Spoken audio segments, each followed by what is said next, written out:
ఓం నమో నారాయణాయ. వైశాఖ పురాణం 12వ అధ్యాయము. కుమార జననము. మన్మధుని దహించి శివుడు అంతర్ధానము చెందగా గిరిరాజపుత్రికయగు పార్వతీదేవి నిరాశపడి ఏమి చేయవలనో తెలియని స్థితిలో ఉండెను.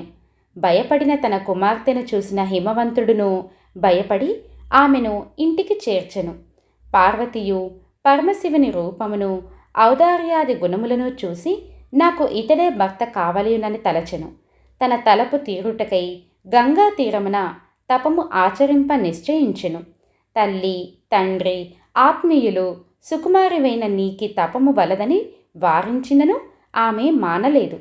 పార్వతీదేవి గంగా తీరమును చేరి మహాలింగ స్వరూపము ఏర్పరచి నిరాహారి అయి జటాధారిణి అయి కొన్ని వేల సంవత్సరములు పరమశివునికే తపము ఆచరించెను. శివుడును పార్వతిని పరీక్షింపగోరి బ్రహ్మచారి వేషమున వచ్చెను. ఆమె శివుణ్ణి భర్తగా పొందుటకై తపము చేయుచున్నట్లు తెలుసుకొని శివుణ్ణి పరిహసించెను, నిందించెను. అయినను ఆమెకు శివునిపై గల దృఢానురాగము పెరిగి ప్రత్యక్షమై వరమును కోరుకొమ్మనెను. పార్వతి శివుణ్ణి భర్తగా కోరెను. శివుడును ఆమె కోరిన వరము ఇచ్చి అంతర్ధానం పొందెను. శివుడు సప్తర్షులను తలచెను. శివుడు తలచినంతనే సప్తర్షులు నమస్కరించుచూ వచ్చి శివుని ఎదుట నిలిచెరి. శివుడు మీరు నాకై కన్యని ఇమ్మని హిమవంతుని అడుగుడని చెప్పెను. సప్తర్షులు శివుని ఆజ్ఞను శిరసావహించి తమ కాంతులచే దిక్కులను ప్రకాశింపచేయుచు ఆకాశ మార్గమున హిమవంతుని కడకు ఎగిరి. హిమవంతుడును వారికి ఎదురు వెళ్ళి నమస్కరించి గృహములోనికి తీసుకొని వచ్చి పూజించెను. వారిని సుఖ ఆసీనులుగా గావించి మీరు నా ఇంటికి వచ్చుటచే నేను ధన్యుడనైతిని. మీ వంటి తపోధనులు నా ఇంటికి వచ్చుట నా తపఫలము. పుణ్య ప్రయోజనము కల మహాత్ములగు మీకు నా వలన కాదగిన కార్యము చెప్పండి, ఆజ్ఞాపించండి అని ప్రార్థించెను హిమవంతుడు. అప్పుడు సప్తర్షులు నీవు మాట్లాడిన మాటలు యుక్తములై ఉన్నవి. మా రాకకు గల కారణమును వినుము.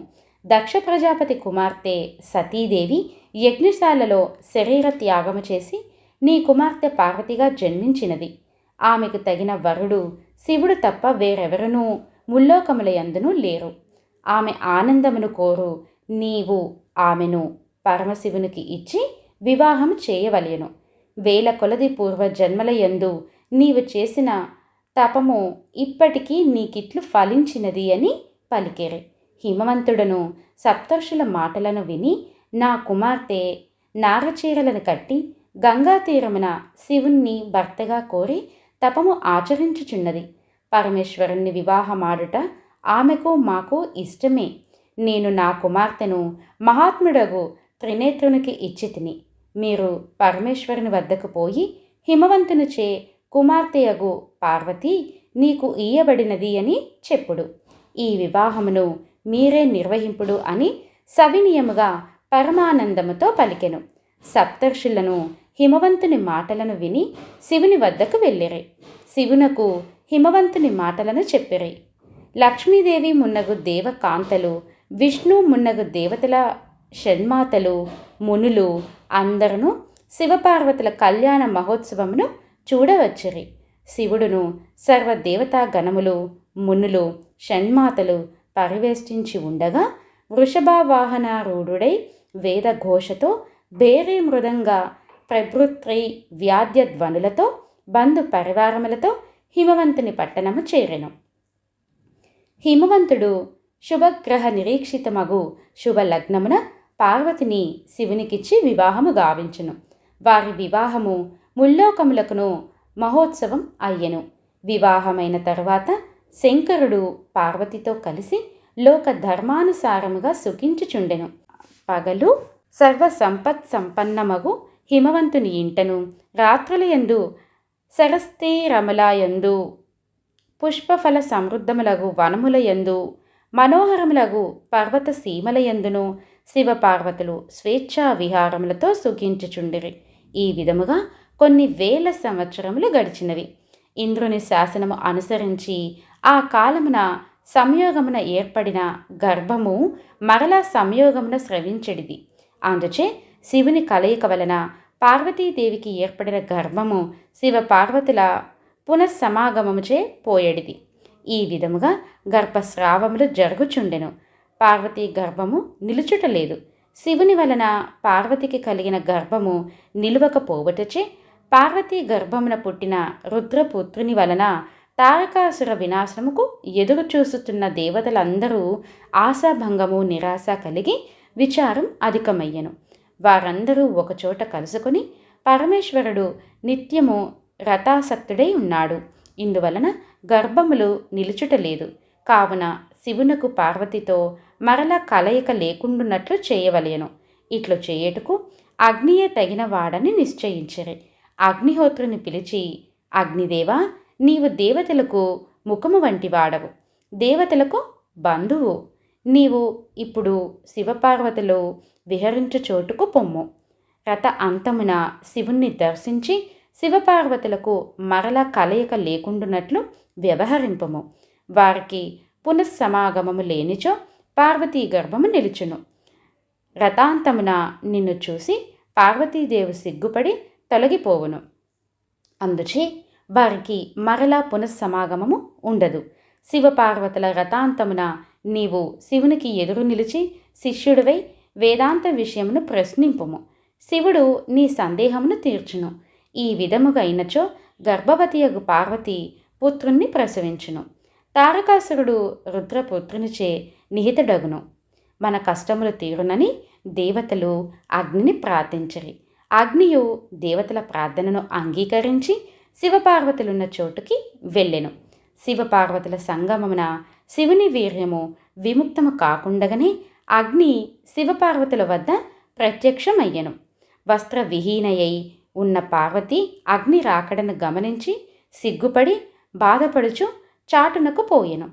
శివుడును పార్వతి తన దగ్గర నుండి దూరముగా వెళ్ళుటచే అందుకు కారణమగు అగ్నిపై కోపించి, మా సంగమమునకు ఆటంకము చేసితివి.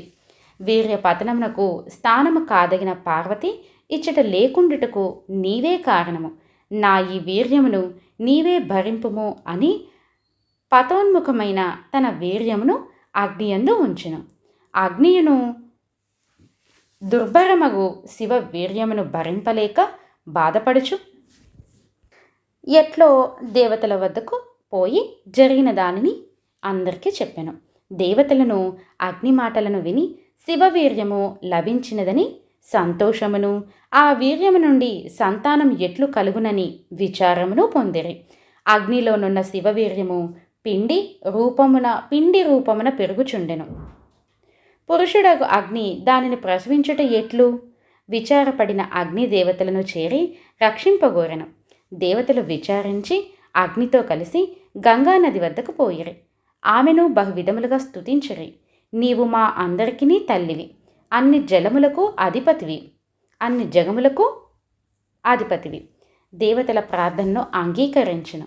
దేవతలు అగ్నికి గర్భమున విడిపించుకొను మంత్రమును ఉపదేశించిరి. అగ్నియు దేవతలు చెప్పిన మంత్ర బలమున తనలోనున్న రుద్ర వీర్యమును గంగానదిలో ఉంచెను. గంగానదియు కొన్ని మాసముల తరువాత ఆ రుద్ర వీర్యమును భరింపలేకపోయెను. దుర్భరమగు ఆ శివ వీర్యమును తన తీరమును ఎట్లు రెల్లు పొదలలో విడిచెను. రెల్లు దెబ్బలో పడిన శివవీర్యము 6 విధములయ్యెను. బ్రహ్మ పంపగా వచ్చిన షట్కృత్తికా దేవతలు 6 విధములుగా ఉన్న ఆ రుద్ర తేజస్సు ఒకటిగా చేసిరి. అప్పుడు శివ తేజస్సు 6 ముఖములు కల పురుషాకారమే ఉండెను. 6 ముఖములు కల ఆ రూపం అచటనే ఎవరి రక్షణ లేకుండాను పెరుగుచుండెను. ఒకప్పుడు పార్వతీ పరమేశ్వరులు వృషభమును ఎక్కి శ్రీశైలమునకు పోవుచు ఆ ప్రాంతమును చేరేరి. అప్పుడు పార్వతీ స్తనముల నుండి క్షీరధారలు స్రవించినవి. పార్వతియు తన స్తనముల నుండి నిష్కారణముగా క్షీరస్రావము జరిగినందులకు ఆశ్చర్యపడి, విశ్వాత్మక, నా స్తనముల నుండి క్షీరధారలు ఇట్లు నిష్కారణముగా స్రవించుటకు కారణం ఏమిటి అని అడిగెను. అప్పుడు శివుడు, పార్వతీ, వినుము.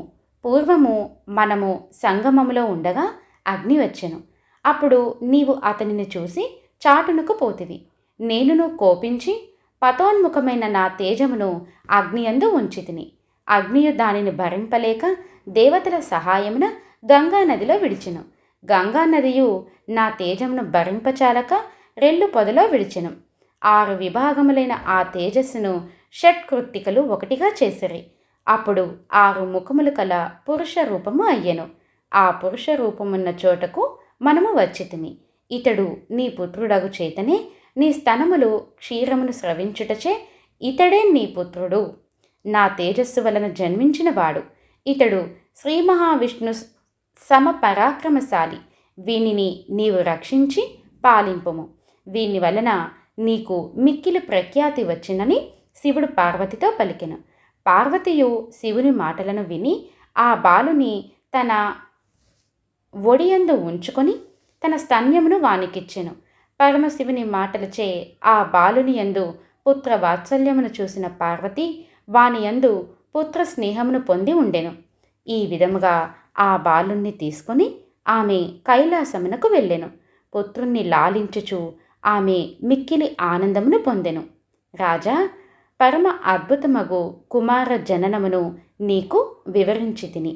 దీనిని చదివినను వినినను పుత్ర పౌత్రాభివృద్ధిని పొందగలరు, సందేహము లేదు. మన్మథుడు తపస్వియగు శివునిపై బాణ ప్రయోగమును చేసి వాని తపోదీక్షను భంగము కలిగించి శివుని కోపమునకు దుఃఖమును పొందినను మరుసటి జన్మయందు వైశాఖ వ్రతమును చేసి పూర్వము కంటే గొప్పవాడు అయ్యెను. కావున వైశాఖ మాస వ్రతము అన్ని పాపములను పోగొట్టును మరియు వైధవ్యమును కలిగింపదు. స్త్రీలకు భర్త లేకపోవుటను పురుషులకు భార్య లేకపోవుటను వైధవ్యమని చెప్పవచ్చును. వైశాఖ వ్రతమును చేసి రతీదేవి దహింపబడిన మన్మధుణ్ణి పొందినది. మన్మధుడును దగ్ధుడైనను వైశాఖ మహిమ వలన భార్యను పొందెను. విశాఖ అను పదము కుమారస్వామిని చెప్పును. వైశాఖ వ్రతమున విశాఖ జనన శ్రవణము పుణ్యప్రదము. శివుని కోపాగ్నికి గురి అయినను మన్మధుడు అనంగుడైనను ఏ వైశాఖ వ్రతము మహిమ వలన సర్వోన్నతుడు సర్వోత్తముడు భార్యా ద్వితీయుడు అయ్యెనో ఆ వైశాఖ వ్రతము ఆచరింపమని వారికి, వైశాఖ స్నానము చేయని వారికి, దానము చేయని వారికి, వారెన్ని ధర్మములు ఆచరించిన వారైనను కష్ట పరంపరలను పొందుదురు. ఏ ధర్మములను ఆచరింపని వారైనను వైశాఖ వ్రతము ఆచరించినచో వారికి అన్ని ధర్మములు ఆచరించినంత పుణ్యలాభము కలుగును. ఇది వైశాఖ పురాణం 12వ అధ్యాయం సంపూర్ణం. మరిన్ని భక్తి విశేషాల కోసం పురాణాలు, సచ్చరిత్రలు, అవధూతల చరిత్రలు, భక్తి పాటలు, భక్తి ప్రశ్నలు ఇలా ఎన్నో విశేషాలను నేను చేసే ప్రతి ఆడియో మీరు యూట్యూబ్లో వినాలి అని అనుకుంటే అందరూ వినగలరు, సబ్స్క్రైబ్ చేయగలరు, మీకు నచ్చితే షేర్ చేయగలరు.